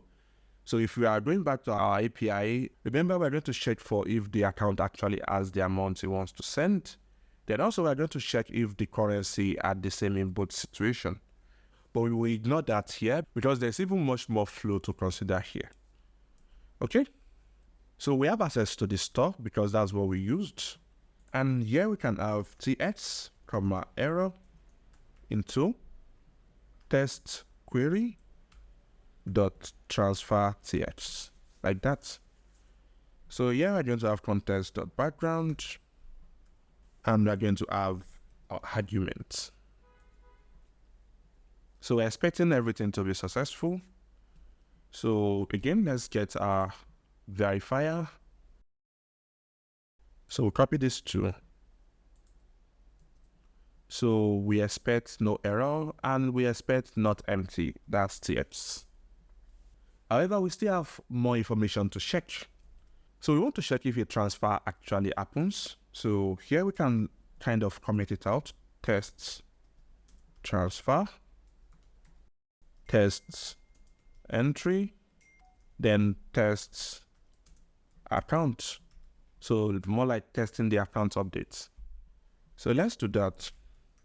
Assert dot equal, we have testing T. So here we want to assert that ts.transfer dot from account ID. Then here we can have add dot from account ID. So the same thing for the two accounts. So ts to account ID, and this will be to account ID. Then we can assert for the transfer amount. So transfer dot amount is equals to argument dot amount. So that's our check for the amount information. So let's test for entry 1. So here we want to assert that equal testing T. So our entry in is going to be the to account, while our entry out is going to be from account. So let's change this to entry in so that we focus on the in account. So we want to assert that ts.entry_in.account ID is equals to our argument dot to account ID. Then we want to check that the amount we are sending is the same thing as the amount within our argument. So entry in, then the amount is equals to argument dot amount. So let's do for entry out. Assert, or better still, let's just copy the one we've used for entry in. So assert that entry out account ID is equivalent to from account. And the amount in this case is going to be a negative value. So here we can multiply 1, or rather -1 multiplied by this. So those are our entry tests. So next, now we can test for the account itself. So here we can have assert dot equal testing T. Then we have ts dot from account dot ID is equivalent to account1 dot ID. And I'm using that because they are both the same account. So this is account1 is also an account. So let's confirm for account 2 as well. As to account is equivalent to account 2. Then next we want to assert that the balance of account 1 is now 10 naira less. So let's do that. ts dot from account dot balance is now account 1 dot balance minus 10, or minus argument dot amount. So let's do the same thing for the two accounts. So to account dot balance is now account 2 dot balance plus argument dot amount. So we can still have more edge tests, and you can go all out on this. However, I want to limit our test to just this, which is what we are kind of focused on, and actually see if it works. So if it works, we expect things to happen within our database and there should not be an error. So let's run the test. All right, so our test is successful. It means all our check was successful. And if we come back to our DB, this time around our test DB, if we refresh our users, we'll see that we have 2 users. If we check transfers, we have 2 transfer, we have the amount. If we check entries, we have 2 entries, so +10 and -10. And if we check the account, we have 2 accounts. And as we can see, we have the balance being updated, we have the currency being what we want. And you might think, okay, everything looks okay, there shouldn't be any issue. However, that's the whole thing about being a fintech engineer. It doesn't just end here, okay? So the operation we performed here worked successfully because this is just the simple form it could be. However, if we are in a situation where we can have multiple transactions happening at the same time, and we want it to be as efficient as possible, then we might decide to put it in a Go routine. Well, we are using golang anyways, and the whole point is to ensure that things are as efficient as it could be. So yeah, let's try to perform that operation. So remember, this is where we are performing our transfer. I think that's quite straightforward if you ask me. So let's put all this within a Go routine. So I'm going to remove this. I'm going to do Go func. Then I'm going to place this within it. Then after all, I want to call the function. So one thing to note here is that we don't have access to this information because they are local to this function. And instead, we can introduce something called channel. So we can have a transfer response channel and we can have an error channel. So here we can have TS response chan. And to create a channel, we are going to have make channel. We are going to specify chan. And we're going to specify the type we are dealing with. And this is going to be db.transfer TS response. All right, this should not be comma. Okay, then let's make the error channel. So this is going to be error chan, and this is just going to be error. All right, so in here, we are defining these two variables. And as soon as we are completing the routine, we want to send the information to our channel. So here we can pass in the error channel. So since we want to send something inside the error channel, we are going to have it at the left-hand side. Then we are going to have the structure, then pass the error into it. The same thing for the response channel. So response chan. Again, we are going to pass the information into it. Let's remove this. All right, so we want to remove all this. We want to put it inside an array as well. And the array is going to be the same length as this array. And as such, I'm going to define a variable called count, which is equals to 3. And I can have count here. So now I can have for I to count and so on. I think we have all the information we need. And now I want to get my error out. And since error is now the new variable, is going to be at the left-hand side. And I can output my error channel. So that means as it's coming from the routine, it gets sent here. So yeah, this is going to be TS res. There we get the channel as well. Okay, so now I can push this again. Actually, I'll change this to TS so that it fits into what we have.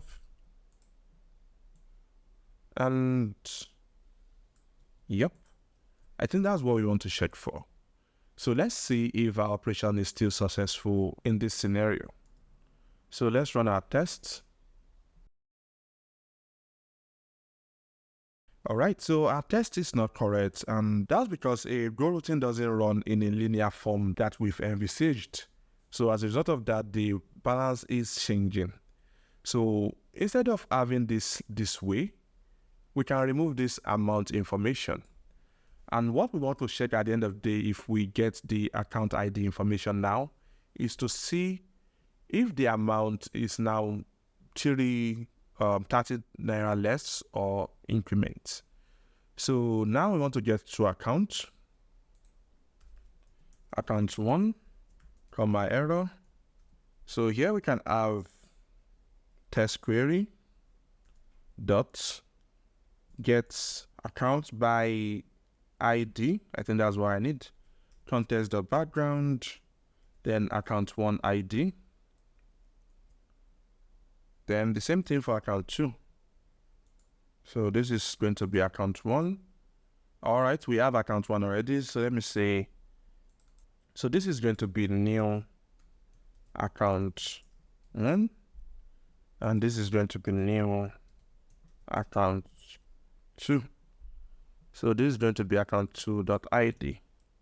So yeah, we can have this quick assets. So this is going to be new account 1. And this is going to be new account 2.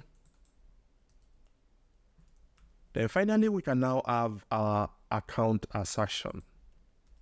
So assert dot equal testing t. Then new account 1 dot balance should be 3 times minus the existing amount. So here we can have 3 multiplied by account 1 dot balance, because account 1 is where the money is being transferred from. So we can have minus the argument dot amount. Then the same thing for account 2, new account 2 balance. So 3 times this, but this time around this is going to be plus. So now let's confirm if this assertion is true after performing our operation. Okay, we are not making SQLC, rather we are running our tests. Okay, it failed. So I don't know how we got to 630. Let's take a look. Okay, it looks like I made mistake with my calculation. So looks like everything is correct here. I'm the one asserting the wrong thing. So let me confirm. Yeah, that was an error. So this 3 multiplication should be on the argument and not the whole thing. So we have all this into a bracket, then 3 multiplied by this. The same thing here, 3 multiplied by this. So yeah, that should be the correct thing. And let's confirm again. All right, so this time around our transaction was successful. So I can actually change this from theory to count. Okay, let's actually bring the new amount out. So new amount is equals to count multiplied by arg.amount. Okay, yeah, we have to convert it to an integer because it's not recognized by default. So this is now going to be new amount. Yep, new amount is not in the same valid context. So this has to be in float 64. And this has to be in float 64. So better still, I can convert it from here. So I can have float 64 into all this. Now we have new amount here. Okay, so now I can change this count to 10. And it means we want to perform 10 transactions. And let's see how fast that operates and how well that is. So yeah, let's run the tests.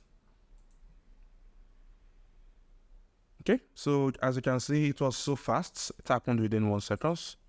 And we still get our results. So yeah, looks like our test for transfer is up and running. And that means we are left with just creating the API. So let's take a refreshment and we'll come back and conclude this particular episode.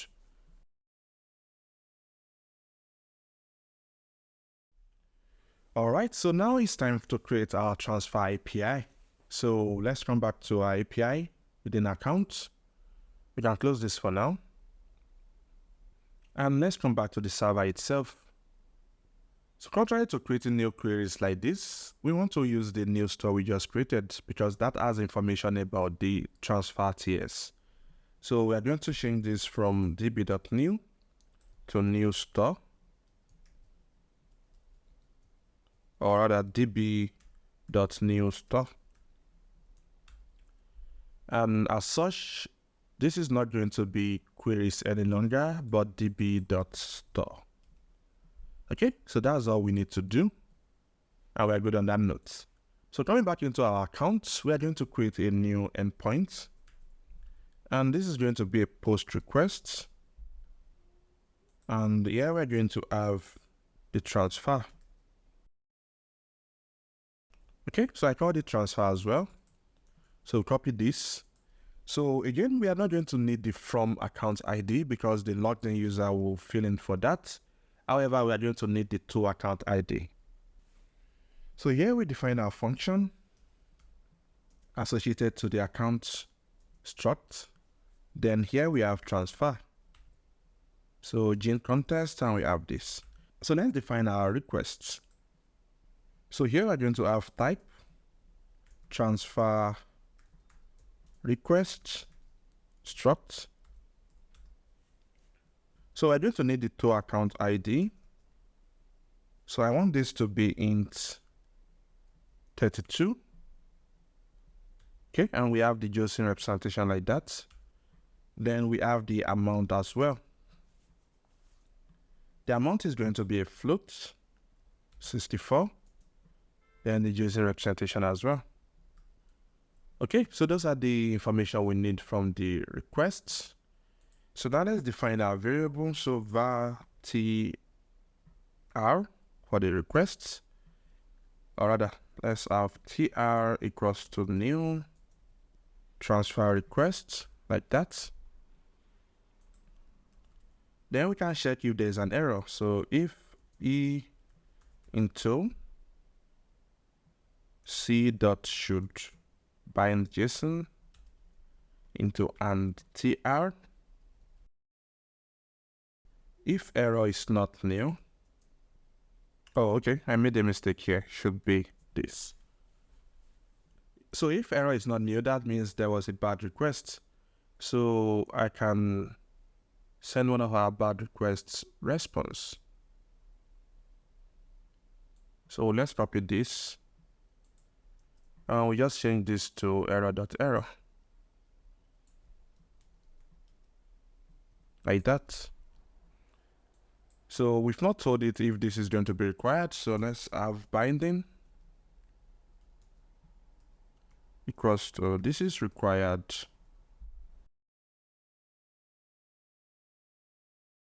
So next thing, we want to get the active logged in user. And actually that's what we should do before we get to this point.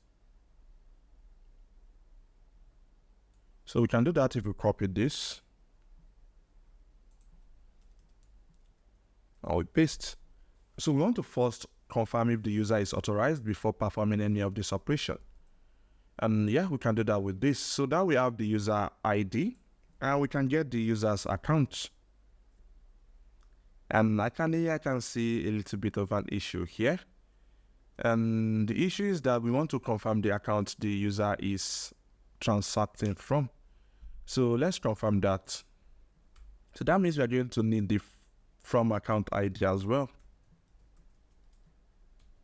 So in 32 as well. Then I don't know why this is showing an error though. Okay, he's complaining about the syntax. What am I missing? Oh, okay. Oh, okay. I had this as equals to instead of colon. Okay. So yeah, let's have this as well. So because we don't want to assume what account the user is using based on the transfer, we want to be able to check if the user is correct or not.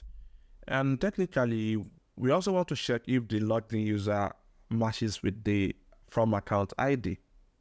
So here we can get the user's account. So account, comma, error into, that's a dot server dot queries dot get account by ID. So context dot background, then the ID is going to be the tr dot from account ID. So here, if there's an error, we can have two possible errors. We can have error SQL no row. So if error is equivalent to SQL dot no row, error no rows, then we want to tell the user that his account does not exist. So yeah, let's return this.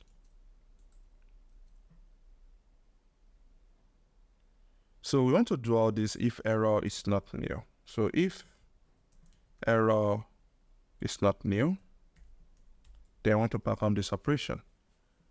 So couldn't get account. Yeah, let's just have that. Else, then it's going to be an internal server error, because that will be our issue. So let's send that internal server error.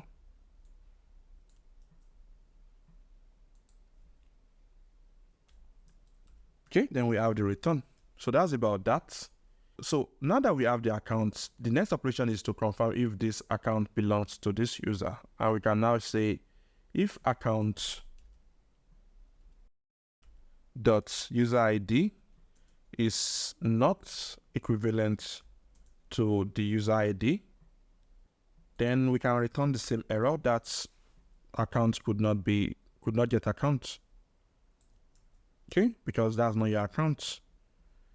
So we could decide to do this operation within our SQL query, but I don't think this is going to be an issue.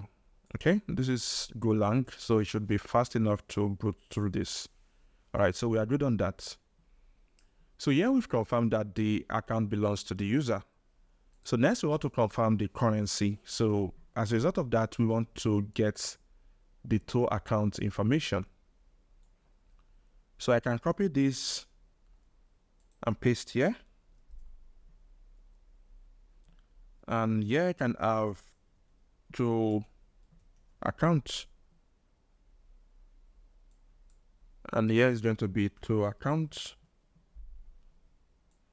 So again, if there is any of this error,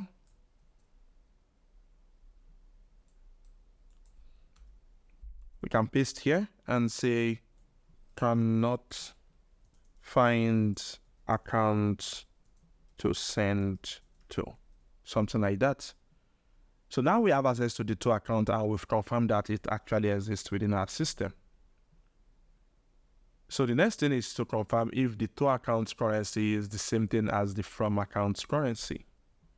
So we have if two accounts dot currency is not equals to account dot currency, then we want to also return a bad request.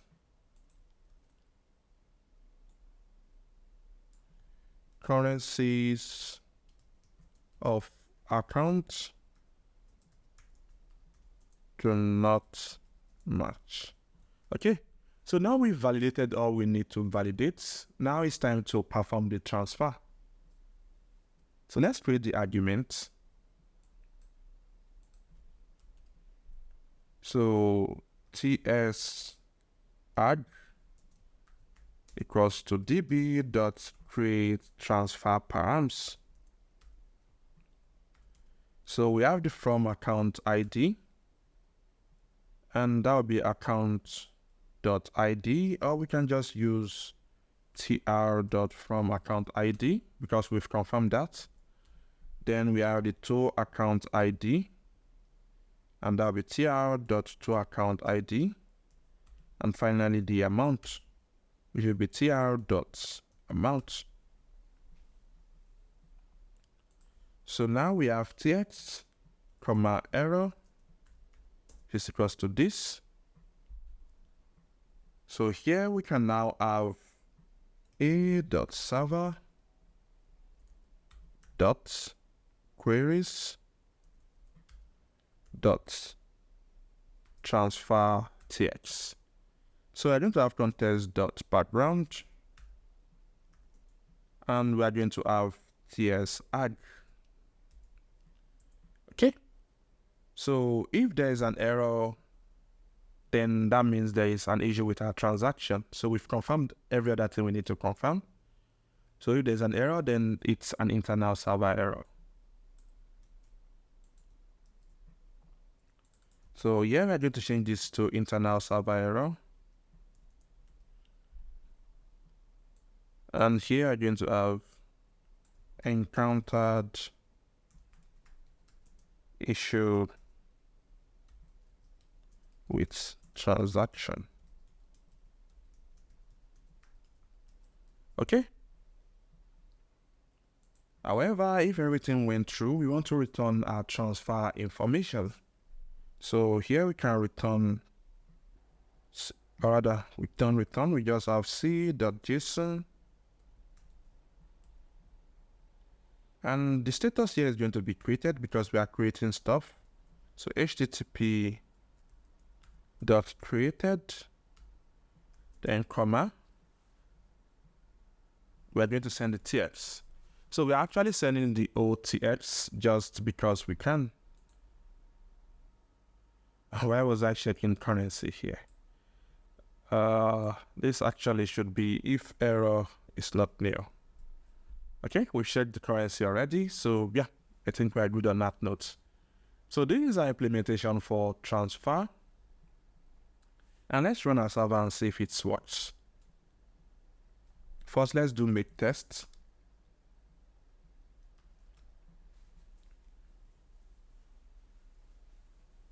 Okay, there was an error.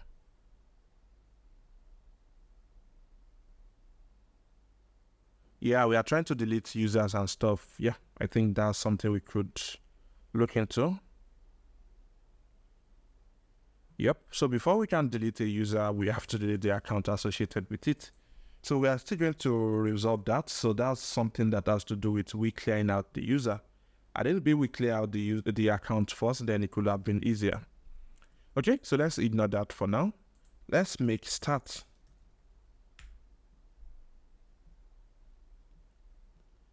All right, so our server is up and running. Let's pull up Postman. We have users, so let's try to get our users. Actually, let's go to this. Let's go to this DB. All right, so now we are within the users table. And we have these two users. So the ID 1 and ID 2. Let's get their accounts. Okay, they don't have an account yet, so we have to create one. So let's come to Postman.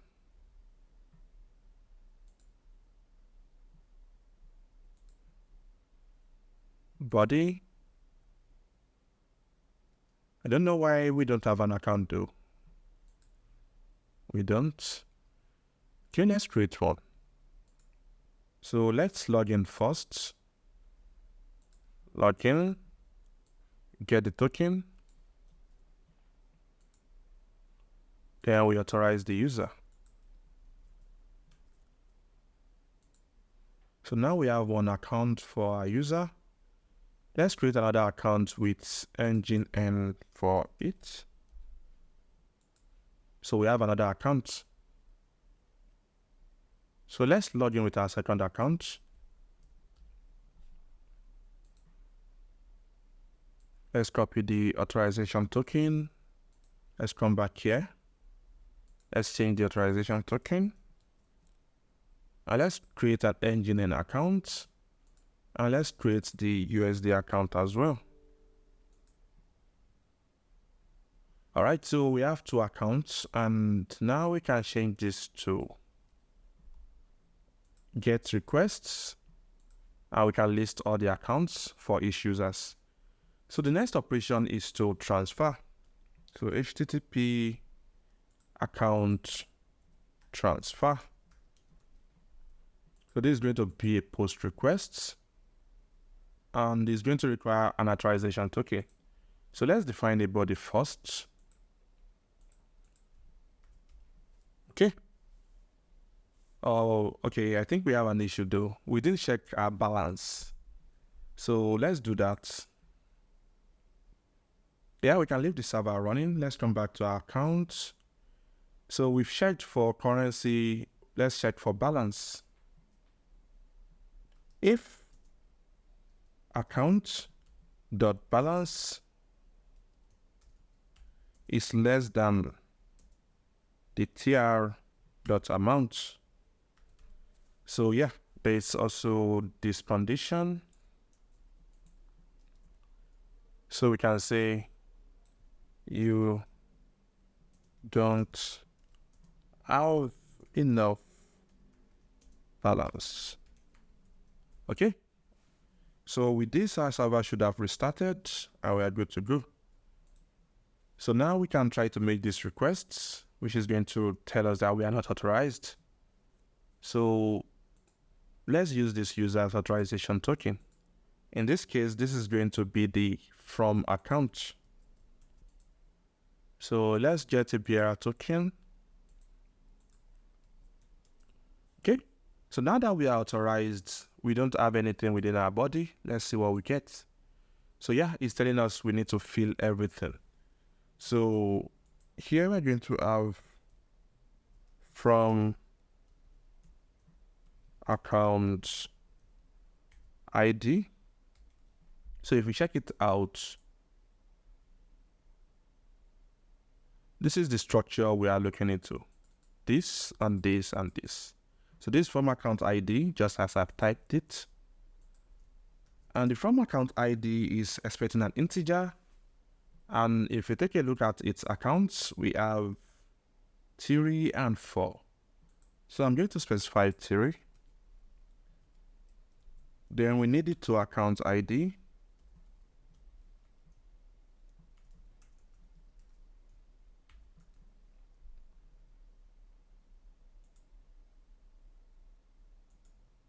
So let's create another request. Let's have this. Let's log in with the second user.